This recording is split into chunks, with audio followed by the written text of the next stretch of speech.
नमस्कार साथियों, बहुत ही स्वागत है आपका हमारे YouTube चैनल कुमार स्टूडियो 688 में। जैसा कि आपको पता है कि हम मध्य प्रदेश का सामान्य ज्ञान पढ़ रहे हैं और उसमें हमारी जनजातियों पे चर्चा हो रही है। देखेंगे कि जनजातियों से क्या क्वेश्चन हो सकते हैं। आज एक विशेष जनजाति हम पढ़ेंगे। पुराने हमने 5-6 वीडियो लगभग जनजातियों के बना चुके हैं। अगर आपको वहाँ से कुछ चाहिए हेल्प तो आप वीडियो को देख सकते हैं, तो आपको बहुत ही मदद होगी जनजातियों को और विस्तृत तरीके से जानने के लिए। तो आज जिस जनजाति के बारे में चर्चा होगी वो है सहरिया जनजाति।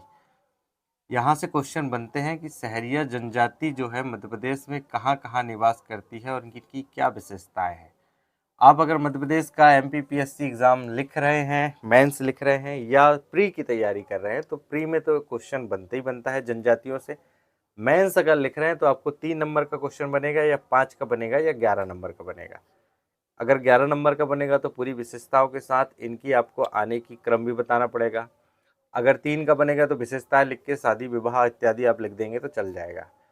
अगर 5 नंबर का बनेगा तो आपको विशेषताओं के साथ साथ इनकी और दूसरी चीज़ों को इंक्लूड करना पड़ेगा। नृत्य है, आपकी और चीज़ें हैं, तो वो देखना पड़ेगा। तो इन सारी चीज़ों को देखने के लिए आपको पूरा वीडियो देखना पड़ेगा। ऐसा ना हो कि वीडियो को आप एक बार थोड़ा स्किप करके आगे बढ़ जाएं और ख़त्म कर दें। अगर ऐसा आप करते हैं किसी भी हमारे वीडियो में ही, अगर किसी के भी वीडियो में ऐसा करते हैं तो आप सीखने के इच्छुक नहीं है, ये मान के चलिए आप। क्योंकि जो सीखता है वो एक तरफ से ही वीडियो देखता है, चाहे हमारे देखिए चाहे और किसी की देखिए, लेकिन पूरा वीडियो जरूर देखिए, सीखने को मिलता है। आधा अधूरे वीडियो में देखने से कुछ नहीं होता। ना आप परीक्षा पास पर कर पाओगे, ना अपने सपने पूरे कर पाओगे। सीखना है तो पूरा वीडियो देखेंगे। तो देखेंगे कि सहरिया जनजाति मध्य प्रदेश में आती कहाँ से है और इनका आने का क्रम क्या है, क्या इनकी विशेषताएं है। तो सहरिया जनजाति जो आती है वो कोलेरियन संप्रदाय से आती है। कोलेरियन कोलेरियन संप्रदाय से आती है, तो आपको ध्यान रखना है कोलेरियन।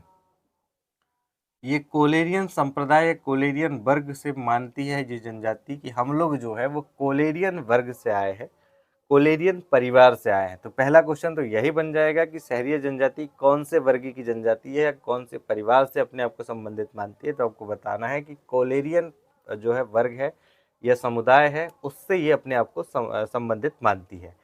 इसी का एक शब्द है शहर शब्द। कौन सा शब्द? शहर। शहर शब्द, शहर शब्द का अर्थ होता है जंगल। यानी जो लोग जंगल में रहे या जंगलों में अपना जीवन यापन किया, उन लोगों को क्या कहा गया? शहरिया कहा गया। वहीं कई पुस्तकों में मानता है, यानी कई मतलब दूसरी पुस्तकों में ये मानता है। एक दो पुस्तकों में इस तरह के फैक्ट हैं, लेकिन दूसरी पुस्तकों में जो फैक्ट है वो भी साथों साथ याद रखना है कि वो जनजाति जो शेर के साथ निवास स्थान मानती थी या शेर के साथ अपना निवास मानती थी, कि वो शेर के साथ रहते हैं, वो जनजाति को सहरिया कहा गया। तो दो फैक्ट यहाँ पर आपको याद रखना है। पहला कि ये जो जनजाति है ये कोलेरियन संप्रदाय से, कोलेरियन वर्ग से आती है। दूसरा बताना है आपको कि इसका अर्थ होता है शहर, और शहर का सामान्य भाषा में अर्थ होता है जंगल, और जंगल का अर्थ होता है जंगल। यहाँ पर ये एक फैक्ट हो जाएगा। दूसरा फैक्ट आपको रखना है कि जो जनजाति शेर के साथ अपना निवास स्थान मानती थी उसे हम सहरिया कहेंगे, या जो जनजाति जंगलों में शेर के साथ रहते थे उन्हें सहरिया कहा गया। तो ये फैक्ट बड़ा इंपॉर्टेंट है। मध्य प्रदेश में ये जनजाति का निवास स्थान पूछेगा कि मध्य प्रदेश में ये जनजाति कहाँ मिलती है, मध्य प्रदेश में इनका निवास कहाँ है, ये अगला क्वेश्चन होगा। तो जो उत्तर के जिले हैं मध्य प्रदेश में, वहाँ पर इनका निवास स्थान है। तो उत्तर के जिले जो होंगे वो या निवास स्थान होंगे, आपका गुना आ जाएगा, गुना के बाद शिवपुरी आ जाएगा, शिवपुरी के बाद ग्वालियर आ जाएगा, ग्वालियर के बाद मुरैना आ जाएगा। भिंड में नहीं मिलती है जनजाति, ध्यान रखना, भिंड में किसी भी प्रकार की कोई जनजाति निवास नहीं करती है। तो मध्य प्रदेश में निवास स्थान पूछेगा गुना, शिवपुरी, ग्वालियर और भिंड। अगर मध्य प्रदेश का मैप आप बनाएंगे ऐसे, तो आपको जो ऊपर के ज़िले मिलेंगे, ऊपरी के ज़िले में आपको कौन सी जनजाति मिलेगी? सहरिया जनजाति मिलेगी। तो ये भी आपको याद रखना है कि मध्य प्रदेश का जो उत्तरी क्षेत्र है वहाँ पर ये जनजाति निवास करती है। अत्यंत पिछड़ी जनजाति है। अत्यंत पिछड़ी जनजाति कहा गया है नोटिफाई के द्वारा, मध्य प्रदेश सरकार ने जो नोटिफिकेशन निकाला था या भारत सरकार का नोटिफिकेशन था, उसमें ये जनजाति को अत्यंत पिछड़ी जनजाति कहा गया है। अत्यंत पिछड़ी जनजाति किसे कहते हैं ये मैंने पुराने वीडियो में बता दिया है। कौन कौन सी जनजाति इसमें सम्मिलित है ये भी बता दिया है। अत्यंत पिछड़ी जनजाति में 3 फैक्टर होते हैं, वो भी मैंने बता दिया। अगर नहीं देखे हैं वीडियो तो एक बार ज़रूर जाके देखिए। अगर आज मैं वो बताने जाऊँगा तो वीडियो लंबा हो जाएगा, फिर वही फैक्ट आप सामने आएँगे आपके सामने, तो आपको कहेंगे कि आप यही पढ़ा रहे हैं, इससे अधिक कोई पढ़ा नहीं रहे, तो दिक्कत होगी। तो ये याद रखना है, पीजीटी या अत्यंत पिछड़ी जनजाति, पीजीटी या अत्यंत पिछड़ी जनजाति इसे कहा गया है। ये आपको ध्यान रखना है, सिर्फ कुछ नहीं करना है इसके अलावा। आगे ये आएगा कि ये तो गुना, शिवपुरी, ग्वालियर और मुरैना इत्यादि जिलों में मिलती है, लेकिन ये आई कहाँ से है? तो आने का ये स्थायी निवासी पूछेगा कि ये स्थायी निवासी कहाँ के हैं। स्थायी निवासी का अगर क्वेश्चन पूछेगा तो आपको बताना है कि ये राजस्थान से आए हैं। और राजस्थान का स्पेशल जिला पूछेगा तो आपको बताना है कि 12 जिला, और 12 जिले की 2 तहसीलें हैं, वहाँ से तहसीलें, 2 तहसीलों से ये जनजाति आती है। राजस्थान के 12 जिले की 2 तहसीलें हैं, वहाँ से ये जनजाति आती है। साथ में एक और चीज़ यहाँ पर याद रखना है कि जो 12 जिला है राजस्थान का, उन स्थायी निवासी तो ये शहरीय जनजाति अपने को मानती है, लेकिन ये भीलों को अपना बड़ा भाई मानती है और खुद को छोटा भाई कहती है। तो ये भी क्वेश्चन आपको यहाँ पर याद रख लेना है कि बड़ा भाई किसे मानती है ये? बड़ा भाई, तो ये भील जो संप्रदाय या भील जो जाति है उसे अपना बड़ा भाई मानती है। वो इसलिए क्योंकि जो भील है वो भी राजस्थान के हैं और राजपूत घरानों से अपना संबंध वो बताते हैं कि हम राजपूत घराने के थे, तो उसी से प्रेरित होकर या उन्हीं की हम लोग सेवा करते थे, उन्हीं के हम साथ रहते थे, इसलिए शहरीय जनजाति के लोग कहते हैं कि जो भील है वो हमारे बड़े भाई हैं या बड़े भाई के रूप में देखने को मिलता है। बहुत सारी चीज़ें जो भीलों की हैं वो इस जनजाति में उनकी विशेषताएं मिलती है देखने को, लेकिन कुछ विशेषताएं अलग अलग हैं। जो अलग विशेषताएं हैं हम उनको पढ़ने का काम करेंगे। तो बड़ा भाई किसे मानती है? तो ये भील को मानती है। इनकी साक्षरता का क्वेश्चन आएगा कि इनकी साक्षरता कितनी है, ये सब आपको विशेषताओं में लिखना है। साक्षरता इनकी मात्र 3.4% साक्षरता है। अब 3.4% जो साक्षरता है ये किस आधार पे साक्षरता निकाली जाती है? तो साक्षरता जो निकाली जाती है उसका पैमाना होता है कि पैमाना यो है कि किसी भी भाषा, कोई भी भाषा अगर कोई संप्रदाय या कोई व्यक्ति विशेष का संप्रदाय जो भी होगा वो उस भाषा को बोल ले, लिख ले और पढ़ ले तो उसे साक्षर माना जाएगा। साक्षरता का अर्थ ये नहीं होता कि आप पीएचडी कर ले या हायर सेकेंडरी स्कूल कंप्लीट कर ले या हाई स्कूल कंप्लीट कर ले तो आपको साक्षर माना जाएगा, ये कतई नहीं होता। होता क्या है साक्षरता का अर्थ? कि किसी भी एक भाषा को कोई व्यक्ति बोल ले, लिख ले और पढ़ ले तो उसे हम साक्षर मानेंगे। तो इनकी आप साक्षरता देखेंगे तो मात्र 3.4% बहुत कम साक्षर है। इतनी कम साक्षर होने के साथ ये जो लोग हैं ये अपना क्यों साक्षर है, ये क्वेश्चन निकलता है कि क्यों ये इतने कम साक्षर हैं। इतने कम साक्षर होने का मुख्य कारण है कि ये अधिकांशतः समय जंगल में बिताते हैं, जंगल में निवास करते हैं। जो जंगल है वही इनकी रोजी रोटी का एक तरीका है या इन्हीं रोजी रोटी से यही जंगलों से आती है। अब आप देखेंगे कि जो जंगल में उत्पाद है उत्तरी क्षेत्र में, मध्य प्रदेश के जो उत्तरी क्षेत्र है उसमें कौन कौन से उत्पाद होते हैं जो इनका प्रयोग करते हैं। तो वहाँ पर आपको मुख्य रूप से जो उत्पाद मिलेगा वो है खैर। खैर का मुख्य रूप से उत्पाद होता है यहाँ पर, और गोंद, गोंद भी मिलती है। गोंद और खैर दो जो चीज़ें हैं ये लोग जंगल से लेके आते हैं। जड़ी बूटी भी लेकर आते हैं ताकि जो बीमार हैं उनका उपचार कर सकें। खुद बीमार हो जाते हैं तो उनका अपना डॉक्टर खुद बन जाते हैं। तो ये जनजाति आपको ध्यान रखना है कि मध्य प्रदेश के उत्तरी क्षेत्र में जंगलों में निवास करती है और जंगलों में निवास करने के साथ इन्हें स्कूल जाने का परस्पर मौका नहीं मिल पाता, पढ़ने का मौका नहीं मिल पाता, इसलिए ये खैर जंगलों से खैर और गोंद लेके आते हैं। जो खैर होता है इससे कत्था बनता है, ये भी आपको ध्यान रखना है कि जो कत्था होता है ये खैर से बनता है। गोंद तो आप सब जानते हैं, गोंद बचपन से ही उपयोग करते आए आप। तो कत्था और खैर मुख्य रूप से जो है इनका उत्पाद कत्था, खैर की लकड़ी से जो बनता है कत्था, उसका ये उत्पादन करवाते हैं, जंगल से लेके आते हैं और उसको बाजार में लाकर बेचते हैं। बाजार बारे भी जो लोग हैं, व्यापारी हैं या बड़े आपके कारखाने वाले लोग हैं, ये लोग भी इनका शोषण करते हैं क्योंकि इन्हें वास्तविकता पता नहीं होती, बाजारू मूल्य पता नहीं होता, औने पौने दामों में खरीद लेते हैं कच्चा माल को और फिर उसे बड़ा महंगे रेट में बाजार में मार्केट में उपलब्ध कराते हैं। चूँकि इनको दाम कम मिलता है, इनके कारण इनकी पिछड़े होने की परंपरा और विकसित हो जाती है और लंबी हो जाती है।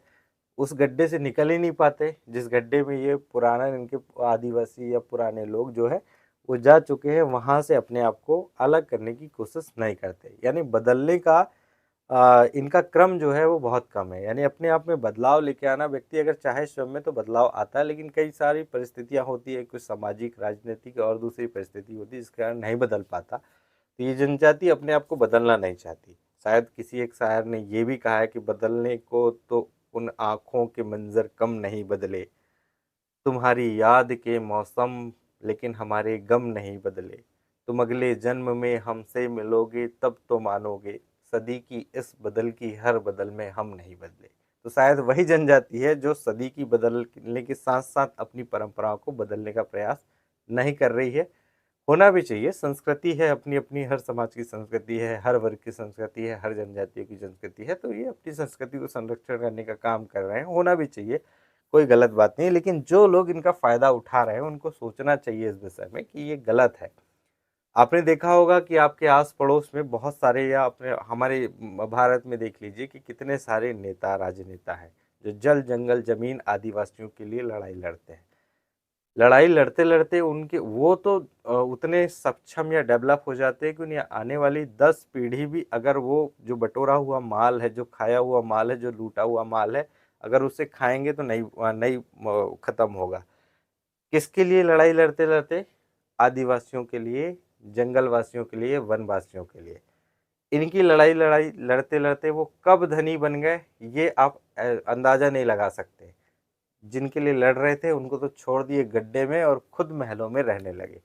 तो आपको ये भी सब चीज़ें फैक्टर है, कॉमन फैक्टर हैं कि आपको मध्य प्रदेश जब आप लिखेंगे पीएससी मेंस, तो इन सारी चीज़ों को आपको देना पड़ेगा कि जो शासन की सेवाएं हैं या शासन जो देना चाह रहा है उनको, उन तक वो हक पहुंच नहीं रहा है। अब शासन किस स्तर पर प्रयास कर रहा है, ये ज़रा सोचनीय विषय है। साड़ी बांट देने से या 200 रुपये दे देने से या इनके पैर में चप्पल डाल लेने से इनका विकास नहीं होगा। इनका विकास होगा कि इनके हाथों में कलम दे, कलम देने के साथ इनको वो बराबर के अवसर दे जो दूसरे लोगों को आप बराबर के अवसर दे रहे हैं। अगर ये नहीं है तो आप विकास के पैमाने को कैसे तय करेंगे? क्योंकि बराबर का हक होगा तब तो विकास करेगा कोई व्यक्ति। किसी व्यक्ति को अगर दबा दिया जाए तो कहाँ तक विकास हो पाएगा? साक्षरता की बात हुई थी, 3.4% इनकी साक्षरता है, जंगलों में निवास करते हैं। जंगलों से ये क्या लाते हैं? खैर लाते हैं, गोंद लाते हैं, महुआ लाते हैं और इन्हीं का इस्तेमाल करते हैं खाने पीने के रूप में। जो महुआ लाते हैं उसका ये बना देते हैं पेज। तो आपको याद रखना है कि खाने में ये किस चीज़ का इस्तेमाल करते हैं। तो खाने में इनका जो पसंदीदा भोजन है ये है पेज। और जो पेज है ये बनता है मोटे अनाजों का, मोटे अनाज का बनता है। और मोटे अनाज क्या होते हैं? मोटे अनाज होते हैं भाई साहब मक्का, बाजरा, ये मोटे अनाज होते हैं। इनको ही ये बनाते हैं और इनको ही पीते हैं। जो बच जाता है उसे खा लेते हैं, यानी पतला पतला पी गए और गाढ़ा गाढ़ा बचा तो खा लिए। अब जब शरीर में पतला पतला गाढ़ा गाढ़ा ये सब चीज़ें या पौष्टिक आहार नहीं जाएगा तो इस जनजाति के जो लोग हैं, शहरीय जनजाति के लोग, ये कुपोषित हो जाते हैं। चाहे महिला हो, पुरुष हो या छोटे बच्चे हो, कुपोषण का शिकार अगर मध्य प्रदेश में सबसे ज़्यादा कोई जनजाति है तो आपको कौन सी मिलेगी? शहरीय जनजाति। कुपोषण के शिकार के कारण इनका मानसिक विकास नहीं होता, शारीरिक विकास नहीं होता और साथ साथ इनके जो दूसरे विकास सम्मिलित होते हैं वो भी नहीं होते। बीमारी इनमें लगती है। और बीमारी कौन सी लगती है आपको ध्यान रखना है कि कौन सी बीमारी के शिकार होते हैं। तो बीमारी आपको यहाँ पर देखने को मिलेगी कि जो टीबी है, टीबी, इनको टीबी हो जाता है।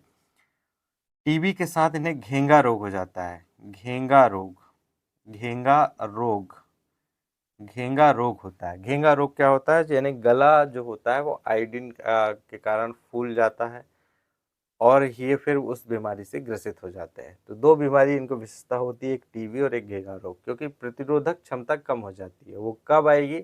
जब इनको बराबर तरीके से पौष्टिक आहार मिले, प्रतिदिन इनको भोजन मिले। अधिकांश तो समय तो ये शराब पीने में गुजार देते हैं क्योंकि दूसरे कुछ काम इनके लिए करने के लिए है नहीं। ज़मीनें हैं पर बंजर ज़मीनें हैं। या ऐसी ज़मीनें हैं जिनमें पानी या सिंचाई की सुविधा उपलब्ध नहीं है। अब आपको ध्यान रखना है कि मध्य प्रदेश में जो 2 सिंचाई होती है, एक होती है अरब सी से, अरेबियन सी से एक सिंचाई होती है, यानी अरेबियन सी से पानी आता है, फिर गिरता है, उसको इकट्ठा करते हैं, फिर उससे सिंचाई करते हैं। और दूसरा होती है बे ऑफ बंगाल, यहाँ से बारिश होती है, बे ऑफ बंगाल, बंगाल की खाड़ी से। तो जो बंगाल की खाड़ी से जाते हैं मानसून, और जो आपको अरब सागर से जाते हैं, यहाँ सतपुड़ा पर्वत आपको रास्ते में रोक लेता है, तो बारिश वहाँ तक पहुँचती नहीं है। यहाँ से जो पानी पहुँचता है उस पानी को मैकाल पर्वत श्रेणी वगैरह रोक लेती है। तो जो ऊपर के क्षेत्र है मध्य प्रदेश के, भिंड, मुरैना, ग्वालियर, शिवपुरी, चंबल चंबल का जो इलाका है, यहाँ पर बारिश बहुत कम पहुँचती है, बारिश ही नहीं हो पाती। इसलिए इनकी सिंचाई के जो साधन है वो कम है। तो वो बारिश ही नहीं होगी तो पानी नहीं है, पानी नहीं तो बहुत ज़मीन के नीचे से पानी निकालना पड़ेगा। उसके लिए इनके पास मोटर नहीं है, पंप नहीं है, और दूसरी सुविधाएं इनके पास नहीं है। तो ये कहाँ से सिंचाई कर पाएंगे, कहाँ से अनाज उत्पन्न कर पाएंगे।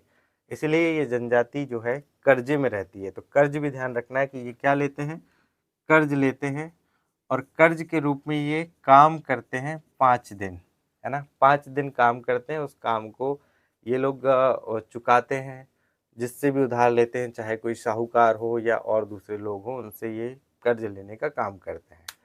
जो विवाह आदि उत्सव होते हैं वहाँ पर भी ये कर्ज लेकर ही काम चलते हैं, एक संपूर्ण जिंदगी इनकी कर्ज में ही व्यतीत हो जाती है।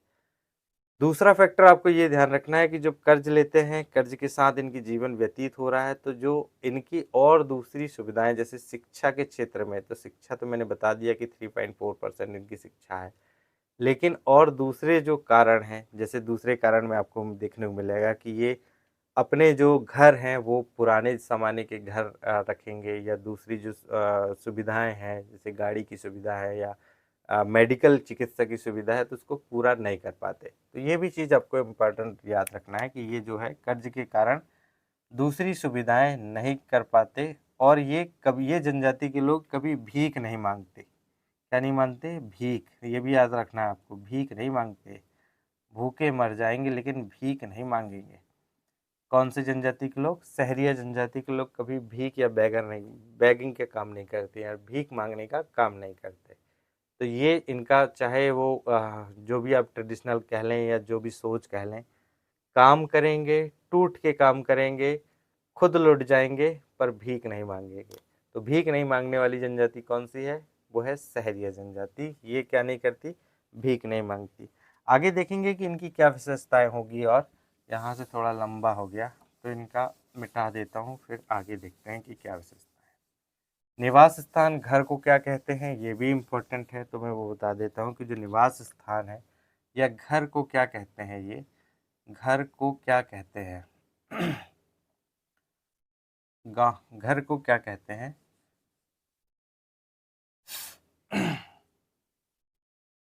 घर को सहराना कहते हैं। क्या कहते हैं, सहराना। घर को सहराना कहते हैं। और गांव को क्या कहते हैं, तो गांव को सहरोल कहते हैं, शहरोल। दोनों सा से ये हो रहा है, वन लाइनर फैक्टर आएगा लेकिन याद रख लेंगे। लेकिन जब आपको डिस्क्रिप्टिव लिखना पड़ेगा तो थोड़ा सा याद रखना है कि जो घर होते हैं घर को सहराना कहते हैं ये जनजाति के लोग, और जो गांव होते हैं गांव को सहरोल कहते हैं। ये दोनों चीज़ें आपको इम्पोर्टेंट रखना है। जो घर बनते हैं ये कतारबद्ध बनते हैं। ये भी बड़ी विशेषता है कि इस जनजाति के जो लोग होते हैं वो घर को कतारबद्ध देते हैं, पंक्तिबद्ध बनाते हैं। ऐसा नहीं कि कोई घर आगे हो गया, कोई घर पीछे हो गया, कोई घर उससे आगे हो गया, इस तरीके का इनका कोई रोल काल नहीं होता है। जितने भी घर बनेंगे ये कैसे बनेंगे, कतारबद्ध तरीके से घर बनाने की परंपरा इस जनजाति की है।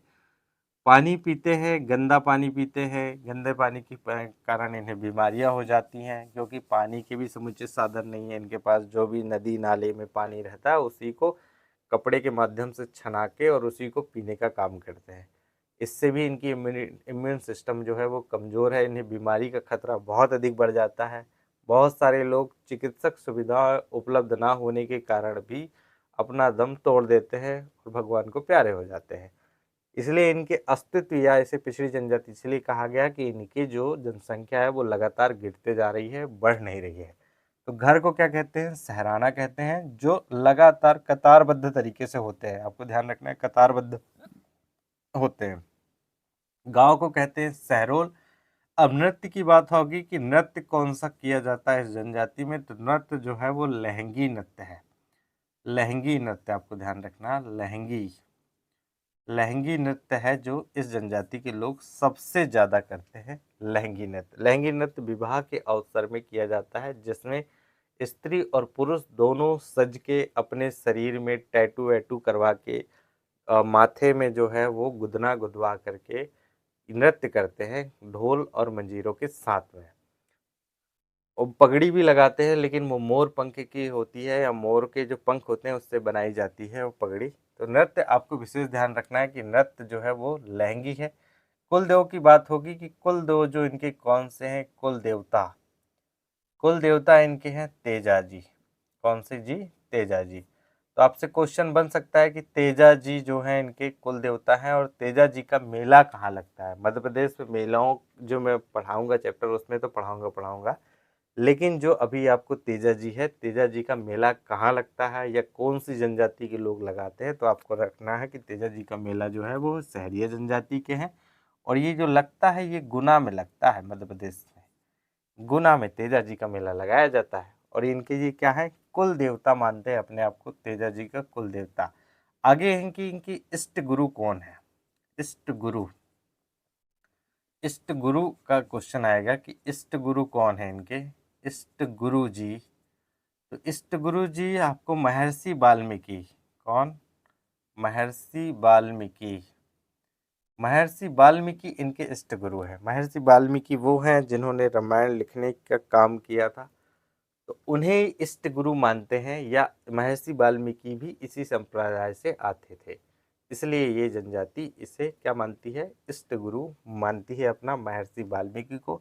रामायण में रामायण लिखने वाले पात्र हैं। रामायण में एक और पात्र आपको ध्यान रखना है कि रामायण में एक और पात्र आता है, वो है सबरी का। किसका का? सबरी। सबरी वो थी जिसने भगवान राम को जूठे बेर खिलाए थे, वो भी इसी जनजाति से आती है। तो आप देखिए कि अयोध्या का राजकुमार जो चंद्रवंशी है, जो सूर्यवंशी है, जो रघुवंशी है, वो जंगल आया और जंगल में किसके साथ जीवन बिताया? सहरिया जनजाति के लोग।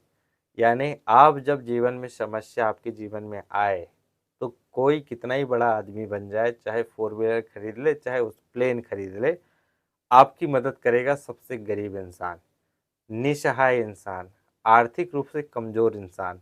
बड़े लोग तो आपको ऐसे देखकर भागेंगे जैसे वो आपको पहचानते तक न हो, चाहे वो रिश्तेदार हो या आस पड़ोस के दूसरे लोग हो। तो हमेशा दोस्ती करिए छोटे लोगों के साथ। हमें स्कूल में पढ़ाया जाता है कि दोस्ती बराबर वालों के साथ करिए, लेकिन आज के समाज या आज के परिदृश्य में हमें यही लगता है कि दोस्ती हो हमेशा छोटे लोगों के साथ हो, क्योंकि वो आपके साथ खड़े होने की हिम्मत तो रखते हैं या खड़े होने की क्षमता तो रखते हैं, बड़े लोगों की तरह भाग नहीं जाते। तो इष्ट गुरु इनके महर्षि वाल्मीकि हैं। और सबरी जो जूठे बेर भगवान राम को खिलाई थी, वो भी क्या है, यहाँ इनकी क्या है आपको ध्यान रखना है, एक पात्र है जो सहरिया जनजाति के ही हैं और इन्हें माना गया है। और इनकी विशेषताएं क्या हो सकती हैं कि इनकी और विशेषताओं में याद तो नहीं आ रहा है, लगभग लगभग यही विशेषताएं हैं, इसके अलावा इनकी कोई विशेषताएं नहीं है। हाँ, शादी की विशेषता आपको ध्यान रखना है कि इनकी जो विवाह है, विवाह कौन कौन से होते हैं, तो विवाह इनके आपको याद रखना है कि सबसे प्रचलित इनका विवाह होता है वो है लमसेना। लमसेना विवाह, लमसेना विवाह मैंने बताया था कि जो वर होता है वो वधु पक्ष के घर आके रुक जाता है, और जब वधु पक्ष के लोगों को लगने लगता है कि ये जो लड़का है ये हमारी लड़की के लिए सर्वोत्तम है, इसके अलावा दूसरा हो नहीं सकता, तो वो फिर उसके साथ विवाह कर देते हैं। ऐसे विवाह को लमसेना विवाह कहते हैं। साथ ही साथ विधवा विवाह होता है। ये देखिए कितना इम्पोर्टेंट है, विधवा विवाह इसमें आता है। बहुत सारी समाजें या बहुत सारी जातियां ऐसी हैं जो विधवा विवाह को ठीक नहीं मानती, या उसे जो दृष्टि रखनी चाहिए वो अपनी दृष्टि उस तरीके से देखते नहीं है विधवा विवाह को। लेकिन ये विधवा विवाह बहुत इम्पोर्टेंट है। जब इसका भारत में प्रयास किया गया था, विधवा विवाह का प्रचलन किया गया था या उसे शुरुआत में लाने की कोशिश की थी, तो बहुत सारे लोग इसके खिलाफ थे और इसे लगभग लगभग कह रहे थे कि होना ही नहीं चाहिए। क्योंकि ये एक प्रकार का कलंक हो जाएगा समाज में। लेकिन जो हमारे शिक्षाविद रहे या जो हमारे सामाजिक कार्यकर्ता रहे, उन लोगों ने विधवा विवाह को करवाने में बहुत इम्पोर्टेंट रोल निभाया। अगर कोई पति है, उसकी मृत्यु हो रही है, तो उसमें पत्नी का क्या दोष कि वो सारा जीवन उसकी याद में गुजार दे। हालांकि वर्तमान परिदृश्य में तो ये सब चीज़ें संभव नहीं है। जीते जी आदमी छोड़ के भाग रहा है। आप देख लीजिए, पाकिस्तान भाग गई अंजू, एक पाकिस्तान से सीमा हैदर इंडिया आ गई। तो पर मतलब पति होने के बाद भी ऐसी चीज़ें हो रही हैं विधवा विवाह टाइप की। ये विधवा विवाह की परंपरा इसमें है, लमसना विवाह की परंपरा इसमें है। ये सारी चीज़ें आपको इम्पोर्टेंट याद रखनी है। इसके अलावा मुझे लगता है कि कुछ हो ही नहीं सकता है, लेकिन एक सेकंड में देख लूँ कि अगर आपके लिए कुछ है तो मैं इसी में बता दूँ। बाकी सब चीज़ें तो लगभग लगभग हो ही गई हैं।